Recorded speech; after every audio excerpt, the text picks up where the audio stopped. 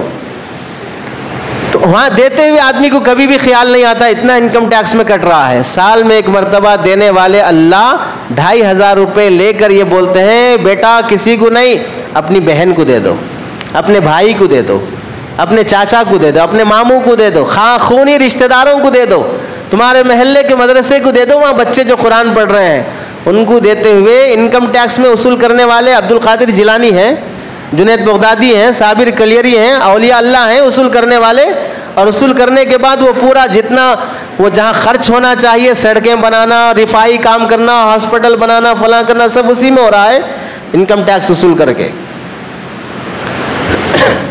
وہاں دینے تیار، زکوٰۃ میں دینے تیار نہیں مسلمان۔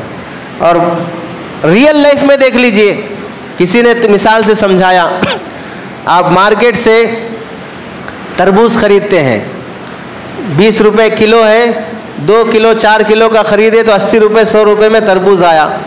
آنے کے بعد جب اسے کاٹے تو جو مغز ہے وہ زیادہ رہتا یا جو چھلکا ہے وہ زیادہ رہتا ہے؟ 100 روپے میں آپ صرف مغز خریدے یا چھلکا بھی خریدے؟ چھلکا بھی خریدے ہیں۔ تو کبھی کسی شریف انسان کے دماغ میں یہ خیال آنا چاہیے 100 روپے ڈال کے تربوز خریدا، کاٹنے کے بعد صرف چھلکا کھا رہا ہوں، صرف مغز کھا رہا ہوں، چھلکا پھینک رہا نہیں، آج چھلکے کے ساتھ کھاؤں گا، اپنا پیسہ ویسٹ ہونے نہیں دوں گا۔ چکن خریدتے ہیں جا کر، وہ زندہ مرغی خریدتے ہیں، وہ صاف صفائی کرنے کے بعد 2 کلو کی مرغی 1 کلو ہو جاتی ہے، 1.25 کلو ہو جاتی ہے، تو اب افسوس ہوا نہیں، وہ پورے کچرا بھی دیجئے، میں اسے تل کر بھون کر کھاؤں گا کیونکہ پیسہ اس کا بھی لگایا ہوں۔ کیلا ہے، آدمی مارکیٹ سے خریدتا ہے، چھلکے کی بھی پیسے دیتا ہے لیکن چھلکا پھینک دیتا ہے۔ اب سوچا نہیں آئندہ سے چھلکا نہیں پھینکوں گا، پہلے چھلکا کھاؤں گا اس کے بعد موڑ رہا تو مغز کھاؤں گا، ایسا دماغ میں آتا ہے۔ اپنی ضروریات زندگی میں ہم جو ویسٹیج ہے اسے نکالتے ہوئے ہمیں افسوس نہیں ہوتا ہے، اور یہ ویسٹیج ہر بار نکالتے ہیں، ایک بار نہیں۔ مثلا سمجھیے کہ آپ ہر مہینہ پابندی سے تربوز لاتے، موز لاتے، تو ہر بار چھلکا نکال کے پھینکتے، ایسا نہیں کہ بھائی ایک بار سال میں ایک بار چھلکا نکالیں گے باقی 11 مہینے چھلکے کے ساتھ کھائیں گے، ایسا نہیں ہے۔ شریعت یہ کہتی ہے بھائی 11 مہینے تم خود لوٹ کے کھا لو اپنا جو بھی کھا رہے ہو، 12ویں مہینے میں جو ویسٹیج ہے تمہارا 2500 روپے وہ نکال کے پھینک دو۔ تو اب یہاں کو آدمی کو لگتا ہے کہ بھائی 2500 روپے کیسے نکال سکتے، تو پھر یہ چھلکے بھی کھا لو۔ پہلے زمانے میں جو دودھ دینے والے بھینس رہتے تھے ان کو تربوز کے چھلکے سب کھلاتے تھے، تو ہم سمجھ لیں گے بھائی دنیا ترقی کر گئی، ٹیکنالوجی بڑھ گئی ہے، اس زمانے میں بھینس چھلکے کھاتی تھی، اب جو بھینس والا چھلکے کھا رہا ہے، ایسے سمجھ جائیں گے۔ ہمارا مسئلہ یہ ہے کہ ہم لوگ زکوٰۃ کی اہمیت کو سمجھنے تیار نہیں ہیں۔ ان مدارس سے بہتر مصرف کوئی نہیں ہو سکتا ہے زکوٰۃ ادا کرنے کے لیے۔ رمضان کے مہینے میں بہت سے لوگ دکان حلیم کی بٹی وغیرہ لگاتے ہیں، دکان چلاتے ہیں، بڑی بدتمیزی کرتے ہیں کہ قوالی اور گانے لگا کر رات بھر قوالیاں چلاتے رہتے ہیں۔ ان سے بولا جائے بھائی رمضان کا مہینہ ہے، قوالی جائز نہیں ہے، حرام ہے، 11 مہینے نہیں لگا رہے تھے، اس گناہ سے بچ کے تھے، اس مہینے میں برکت والے مہینے میں حرام میں مبتلا ہو گئے۔ تو ان پاگلوں کا جواب یہی ہوتا ہے کہ نہیں رمضان کا مہینہ بول کے لگا رہے ہم، ارے رمضان کے مہینے میں یہ حرام کام کرنے کس نے بولا؟ اتنی پکی دوستی کرنے کی ضرورت تھی، شیطان سے کیا ضرورت تھی کہ شیطان جانے کے بعد خود شیطان بن گئے؟ حرام ہے قوالی لگانا، تراویح میں ڈسٹرب ہوتا ہے، بیماروں کو ڈسٹرب ہوتا ہے، محلے میں ڈسٹرب ہوتا ہے، لیکن قوالیاں لگائے جا رہے ہیں رمضان کے مہینے میں۔ گزشتہ جمعہ بیان ہوا تھا چندہ وصول کرنے والے سفیروں سے متعلق، ایک بات ان سے متعلق مزید کہنا باقی ہے۔ کیا ہے؟ ہر سفیر سچا نہیں ہوتا اور ہر سفیر چور نہیں ہوتا ہے، بعض ان میں سے اچھے بھی ہیں، بعض اس میں سے چور بھی ہیں، اور چور جو جن کا کوئی مدرسہ نہیں، جن کی کوئی بچے نہیں، کوئی تعلیم نہیں ہے، ادھر سے ادھر سے شمال سے جنوب سے فلاں سے ہزار کلومیٹر دور سے آ جاتے ہیں، کوئی تصدیق نہیں، کوئی کسی کا پروف نہیں، کوئی پکے شہادت نہیں، پھر بھی آ کر مسجدوں میں اعلان کرنا، فلاں جگہ پہ اعلان کرنا۔ آج کل تو 2-4 ویڈیوز دیکھنے کا اتفاق ہوا، داڑھی کرتا پیجامہ، بعض غیر مسلم لوگ مولوی بن کر مولوی کا بھیس باندھ کر چندہ وصول کر رہے ہیں، بعض ایسے حرام خور جن کا کوئی مدرسہ نہیں ہے پھر بھی وہ رسیدیں لے کر چندہ وصول کرنے میں لگے ہیں۔ یاد رکھ لیجئے حرام ہوتا ہے، چاہے وہ مدرسے کے نام پہ چندہ کر کے کھاؤ، قرآن حدیث کے نام پہ چندہ کر کے کھاؤ، ایسا جن کا مدرسہ نہیں ہے اور جن کے پاس بچے نہیں ہیں پھر بھی رسیدیں لے کر گھوم کر وہ چندہ کر رہے ہیں، ایسے حرام خوروں کو سن لینا چاہیے، چند دن کی کمائی ہے، بیچارے جو دے رہے ہیں ان کی زکوٰۃ نہیں ہوگی، اور دوسرا تمہارا یہ حرام پنا تمہاری نسل کو خبیث بنا دے گا، تمہاری اولاد جو حرام سے کھانے والی ہے تمہاری جنازہ پڑھنے کے لیے بھی تیار نہیں ہوگی۔ اس واسطے جن کا مدرسہ نہیں، جن کے پاس بچے نہیں، یہ ایسے جائز نہیں ہے۔ اب کیا کریں گے؟ کرنا کیا ہے؟ تو بعض لوگ کیا کرتے ہیں، ایسے سفیروں کو پکڑ کے ویڈیو بنا کے وائرل کرتے ہیں۔ یہ حل نہیں ہے، یہ طریقہ نہیں ہے۔ آج اس کا ویڈیو وائرل ہو گیا، 1 مہینے کے بعد وہ بیچارہ توبہ کر لیا، مدرسہ بند کر دیا، نیک بن گیا، لیکن جو ویڈیو وائرل ہوا ہے ہر سال ریپیٹ کر کے اسے وائرل کرتے رہیں گے۔ اب اس کی اولاد، اس کا خاندان، سب کے سامنے اس کی عزت جائے گی۔ یہ طریقہ نہیں ہوتا ہے، طریقہ یہ ہوتا ہے جو وہ اعلان کرنے کے لیے مسجد میں آئے گا وہاں پر اعلان نہ دو، وہاں اس ایریے کے لوگوں کو الاٹ کر دو، اعلان دینے کے لیے سختی سے جائزہ لو، شہر کے علماء سے کانٹیکٹ کرو، آپ لائے ہوں گے دارالعلوم دیوبند کی تصدیق، فلاں کی تصدیق، ہمیں ہمارے شہر کے علماء کی تصدیق چاہیے، ہمارے شہر کی تنظیموں، ہماری شہر کی جمعیت کی تصدیق چاہیے، اس کے بعد ہی ہم آپ کو اعلان دے سکتے ہیں۔ اس طرح ٹائٹ کر کے اعلان دیا جائے تو پھر اس حرام سے بچا جا سکتا ہے۔ پبلک کیا ہے بیچارے، آپ لوگ تو بھئی مدرسے کے نام پہ ہے، فلاں کے نام پہ ہے، کچھ نہ کچھ دے کے نکل جائیں گے۔ چور کو اگر پورے اعلان کے بعد 200 روپے بھی مل گئے تو ٹھیک ہے نا، ایک اعلان میں 200 روپے کما لیا، اور یہ چوروں کو پالنے والے آپ ہی شریف لوگ ہیں، تو اس کے لیے وہ ویڈیو وائرل کرنا حل نہیں ہے۔ اس کا طریقہ یہ ہے کہ اعلان کرنے میں مضبوطی اور تنقید سے لیا جائے۔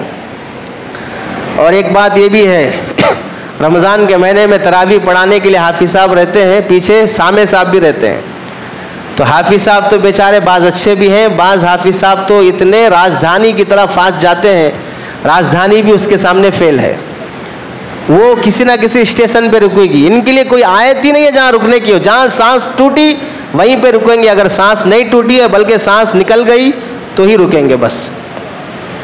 یہ بہت غلط طریقہ ہے قرآن پڑھنے کا.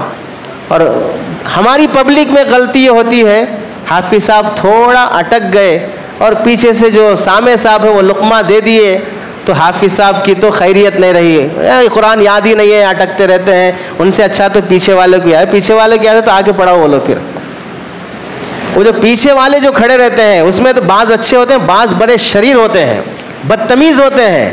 انہیں تمیز اور سلیقہ ہی نہیں ہوتا ہے لقمہ دینے کا. حافظ صاحب کہاں اٹکے، کہاں ضرورت ہے، کہاں ضرورت نہیں ہے. بھائی اٹکے تو پھر واپس پیچھے سے پڑھ کے آتے ہیں. امام حرم اٹکتے ہیں، امام حرم میں عبد الرحمن سدیس اٹکے ہیں، شریم اٹکے ہیں. قرآن میں اٹکے، ارے 30 پارے ہیں، 114 سورتیں ہیں، 6000 سے زائد آیتیں ہیں، اٹکی نہیں آتی. آپ لوگوں کو 10 سورتیں جو یاد ہے وہ ڈھنگ سے یاد نہیں، کبھی یاد نہیں آتے، اٹک جاتے رہتے. تو پورا قرآن جسے یاد ہے اسے اٹکی نہیں آتی. تو اٹکی آنا کوئی عیب نہیں ہے. اور پیچھے سے لقمہ دینے کی جو شرارت کرنے والے ہوتے ہیں عام طور سے وہ ہمارے علاقے کے نہیں ہوتے، ادھر ادھر سے آتے ہیں، سامع کی حیثیت سے کھڑے ہو جاتے ہیں. 1 مہینے میں جو عزت نکالنا ہے امام کی، حافظ کی نکال دو، اس کے بعد چھٹی کر لو. بعد میں امام اور عوام میں کتنی دوریاں پیدا ہو جائیں گی. اس واسطے پیچھے کھڑے ہونے والے سامع کو ڈھنگ کا رکھنا چاہیے، بے ڈھنگے لوگوں کو سامع بنا کر نہیں رکھنا چاہیے. اس کے ساتھ ایک میسیج یہ بھی چل رہا ہے لوگوں میں کہ صرف مسلمانوں کی دکان سے شاپنگ کریں، غیر مسلموں کی دکان سے شاپنگ نہ کریں. ایسا میسیج وائرل کرنے کی اجازت نہیں ہے. ایک دور وہ تھا کہ جب ہم انگریز کی مخالفت میں تھے تو اس کا ہم یہ بینڈ لگائے کہ بھئی اس سے چیزیں خریدی نہیں جائیں گی. اب حال میں ایک ایسا معاملہ بھی ہوا کہ بھئی ہندو تنظیموں کی طرف سے اعلان دیا جانے لگا کہ مسلمانوں سے کوئی چیز نہ خریدیں، انہیں مکان نہ دیں، انہیں کرائے پہ نہ دیں، فلاں چیزیں نہ کریں. یہ ذہنیت ہمارے ہندو بھائیوں میں پیدا ہوئی، رمضان کے موقع میں ہمارے پاس پیدا ہوئی. رمضان کے موقع سے نہیں خریدتے، رمضان کے بعد پھر ضرورت نہیں پڑتی ہے. ملک میں رہنے والے تمام باشندوں کے اندر ایک دوسرے کے ساتھ خریداری ضرورت ہے. اور خریداری میں ہونا یہ چاہیے کہ ہم اخلاق سے خریدیں تاکہ وہ ہمارے اخلاق سے متاثر ہو، ایمان کی طرف راغب ہو. یہ نفرتوں اور فرقہ پرستی والا ذہن پیدا ہو جائے گا تو پھر ملک امن سے نہیں چل سکتا ہے. ایسی ذہنیت نہیں بنانا چاہیے. اللہ تعالیٰ سے دعا ہے کہ اللہ عمل کی توفیق نصیب فرمائے. آمین. وآخر دعوانا ان الحمد للہ رب العالمین.